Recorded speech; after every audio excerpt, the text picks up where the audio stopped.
Según la Biblia, Ismael fue el primer hijo de Abraham, nacido cuando Abraham tenía 86 años y residía cerca de Hebrón. En Génesis 15, Dios le promete a Abraham que tendría un hijo y se convertiría en el padre de muchas naciones. En ese momento, Abraham no tenía hijos, ya que su esposa Sara no podía concebir, y ambos se preguntaban cómo se cumpliría esta promesa. Bienvenidos, queridos amigos, a otro fascinante viaje a través de las páginas de la Biblia en nuestro canal. Hoy exploramos la intrigante narrativa de Ismael, el hijo olvidado de Abraham. Esta historia bíblica es un mosaico de luchas humanas, promesas divinas y la gracia perdurable de Dios. Si encuentras inspiración en estas historias atemporales de fe, herencia y redención, prepárate para disfrutar.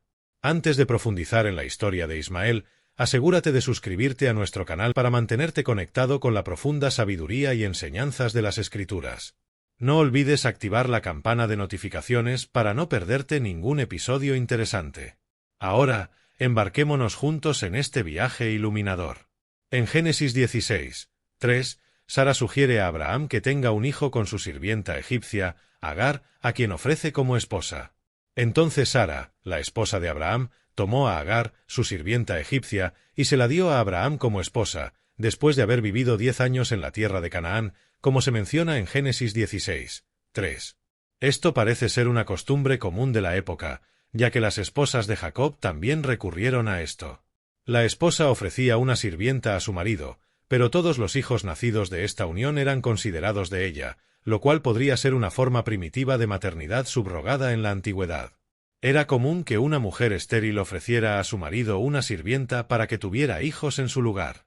Aunque esta solución pudiera parecer sensata para Abraham y Sara, creó más problemas de los que resolvió. Agar, efectivamente, tuvo un hijo con Abraham, y cuando Agar descubrió que estaba embarazada, comenzó a despreciar a Sara, quien a su vez buscó ayuda de Abraham. Génesis 16, 4-5 relata, y cuando vio que había concebido, miraba con desprecio a su señora. Entonces Sara dijo a Abraham: «Mi agravio sea sobre ti, yo te di mi sierva por mujer, y viéndose ella embarazada, me mira con desprecio. Juzgue Jehová entre tú y yo». Abraham permitió que Sara manejara la situación a su gusto, y Sara maltrató a Agar, quien huyó. Sara, siendo estéril, había obtenido un hijo a través de Agar, e Ismael era legalmente considerado su hijo. Sin embargo, esto no justifica el trato dado a Agar por parte de Sara. Años después, Dios estableció un pacto con Abraham, exigiendo la circuncisión de todos los hombres de su casa, incluyendo a Ismael.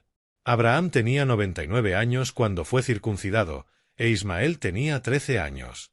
El nacimiento de Isaac, el hijo legítimo de Sara y Abraham, exacerbó las tensiones ya existentes entre Sara y Agar. Estas tensiones habían comenzado mucho antes del nacimiento de Ismael. Fue en el desierto donde el ángel del Señor se encontró con Agar y le ordenó regresar a Abraham. También fue allí donde el ángel del Señor informó a Agar que el hijo que esperaba se llamaría Ismael, que significa Dios ha escuchado. De hecho, el Señor escuchó el sufrimiento de Agar, como se describe en Génesis 16, 1. Sin embargo, el conflicto entre Sara y Agar alcanzó su clímax durante el destete de Isaac. Profundamente perturbada, Sara pidió a Abraham que enviara a Agar y a su hijo lejos. Abraham consideraba a Ismael como el hijo que Dios le había prometido. Incluso cuando Dios reveló que Sara daría a luz un hijo, Abraham cuestionó la necesidad de este nacimiento, ya que Ismael podría ser su heredero. En Génesis 5:18, Abraham le dice a Dios: «Ojalá Ismael viva delante de ti». Incluso después del nacimiento de Isaac, Abraham continuó tratando a Ismael con amabilidad, entristecido por el deseo de Sara de deshacerse de él. Sara veía a Ismael como una amenaza para la posición de Isaac en la familia y quería deshacerse de él. Según Génesis 21, 1-34, esta petición de expulsar a la sierva y a su hijo parecía contradecir todas las normas de la ley antigua. Los hijos de las siervas podían ser degradados, pero no despedidos sin una razón válida. El hecho de que Abraham resistiera tal trato, actuando solo por mandato de Dios, sugiere que la acción emprendida no estaba de acuerdo con los estándares de la época. Podemos cuestionar la reacción de Sara. ¿Fue debido a un acto cometido por Ismael que amenazaba a Isaac, o simplemente su existencia representaba una amenaza? Génesis 21, 9 nos informa que Sara vio al hijo de Agar, el egipcio, jugando. ¿Significa esto que Ismael estaba burlándose de Isaac o simplemente jugando con él? La palabra burlándose en este contexto significa ridiculizando o simplemente disfrutando de la situación. Sara veía a Ismael como un rival de Isaac, no por algún acto que hubiera cometido, sino simplemente por su existencia. El autor de Génesis narra la historia de Ismael principalmente para establecer un contraste entre Isaac e Ismael, no como individuos, sino como representaciones del trabajo de Dios. La idea es que al cumplir sus promesas a Abraham, Dios no estaba limitado por leyes naturales y ordinarias, es decir, por la carne. Aunque la preferencia de Dios por Isaac como hijo de su esposa estaba en consonancia con la costumbre, el rechazo de Agar e Ismael hizo que el contraste fuera aún más marcado. Agar fue enviada con su hijo al desierto, según Génesis 21, 10-14, por tanto, dijo a Abraham, echa a esta sierva y a su hijo, porque el hijo de esta sierva no heredará con mi hijo, con Isaac. Y este dicho pareció grave en gran manera a Abraham a causa de su hijo. Entonces dijo Dios a Abraham, no te parezca grave a causa del muchacho y de tu sierva, en todo lo que te dijere Sara, oye su voz, porque en Isaac te será llamada descendencia. Y también del hijo de la sierva haré una nación, porque es tu descendencia. No. Abraham se levantó temprano en la mañana, tomó pan y un odre de agua y se los dio a Agar, poniéndoselo sobre el hombro y también al niño, y la despidió. Ella partió y vagó por el desierto de Berseba. Cuando estaban a punto de morir de sed, Dios escuchó al niño y les proporcionó agua. Sin embargo, Dios aún tenía planes para Ismael. Aseguró a Agar que Ismael, como hijo de Abraham, se convertiría en una gran nación. Génesis 21, 17-18 relata el cumplimiento de esta profecía, que se detalla en Génesis 25, 12-18. Ismael tuvo 12 hijos que se convirtieron en poderosos líderes y eventualmente formaron una nación. Hagar, de origen egipcio, eligió una esposa egipcia para su hijo, e Ismael se estableció en el desierto de Parán, según Génesis 9 y 21. Habitaron desde Javila hasta Ascher, que está al este de Egipto hacia Asiria, como se menciona en Génesis 25, 18.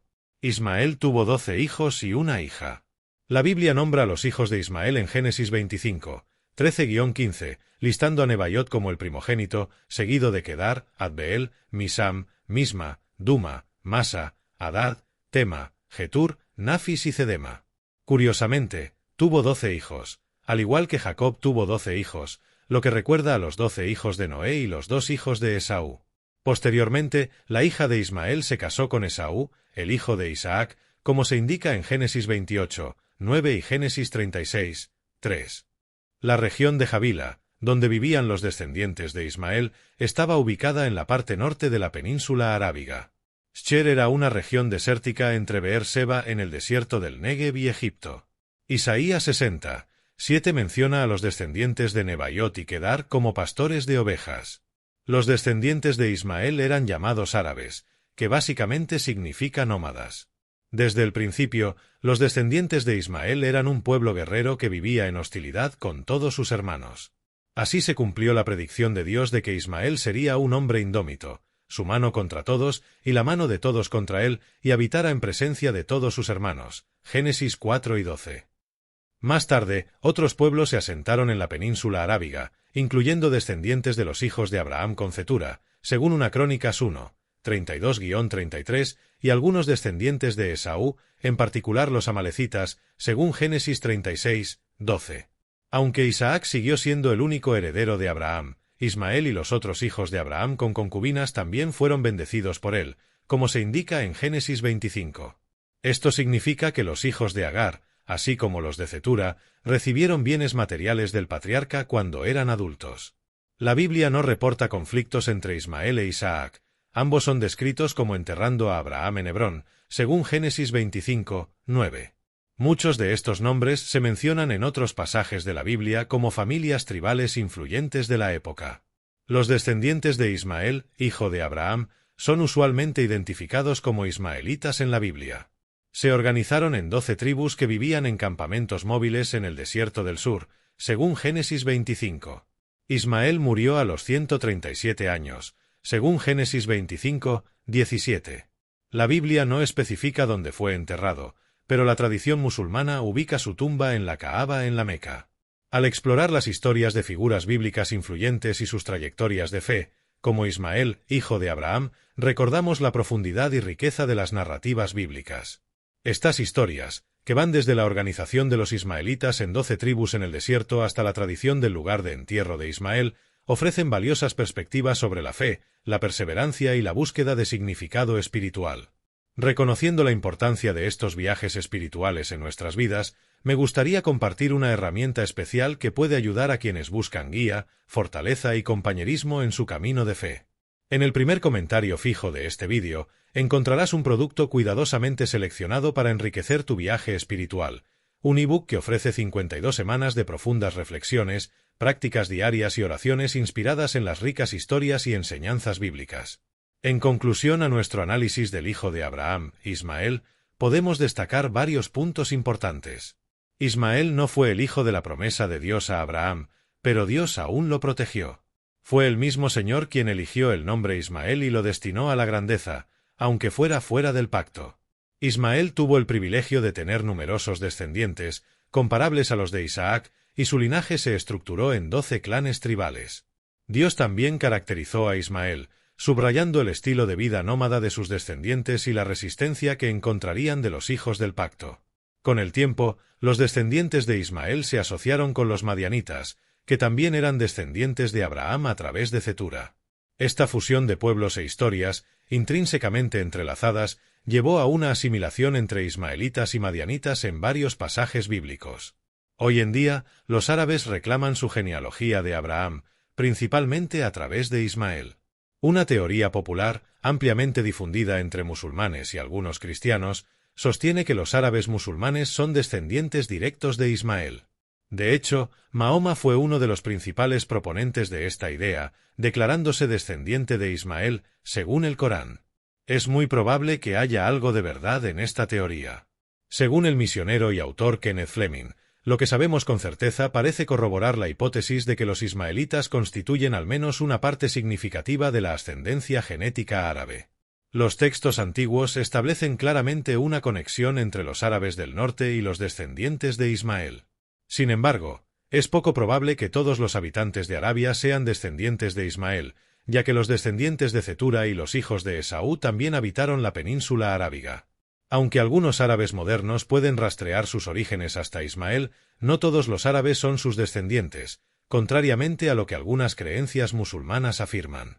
La Biblia nos enseña que Dios transformó a Ismael en una gran nación, y sus descendientes pueden compartir las bendiciones de Abraham poniendo su fe en Jesucristo para la salvación.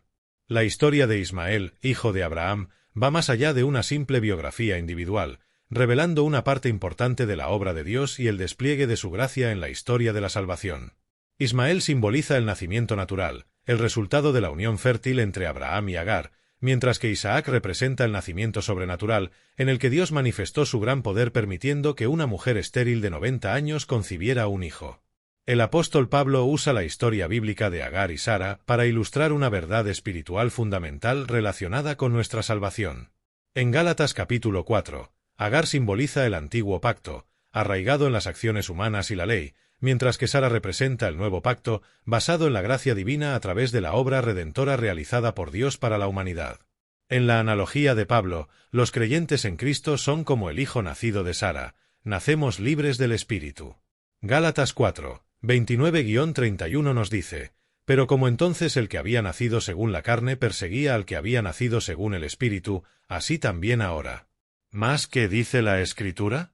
Echa fuera a la esclava y a su hijo, porque no heredará el hijo de la esclava con el hijo de la libre. De manera, hermanos, que no somos hijos de la esclava, sino de la libre. Así que nosotros, que somos creyentes nacidos de nuevo, engendrados desde arriba, transformados espiritualmente, renovados y dedicados a su voluntad, no somos hijos de una mujer esclava, es decir, de un nacimiento natural, sino de una mujer libre, es decir, de un nacimiento sobrenatural. Al cerrar este fascinante viaje a través de la historia de Ismael, recordamos que la Biblia es un verdadero mosaico de experiencias humanas, rico en historias que resuenan a través de generaciones y diversas culturas. Aquí, en el canal Misterios Bíblicos, nuestro objetivo es dar vida a estas narrativas ofreciendo profundas perspectivas que conecten con personas de todo el mundo. Si la trayectoria de Ismael ha despertado algo en ti, Esperamos que te unas a nuestra comunidad. Suscríbete al canal, dale like a este vídeo y compártelo con amigos y familiares para difundir estas reflexiones. Te dejaré un vídeo sugerido aquí, donde profundizaremos en la intrigante historia de cómo Lucifer, uno de los ángeles más hermosos y exaltados, cayó del cielo y se convirtió en Satanás. Este relato no solo amplía nuestra comprensión del bien y el mal, sino que también explora las consecuencias de la rebelión y el orgullo. Nos vemos en unos segundos.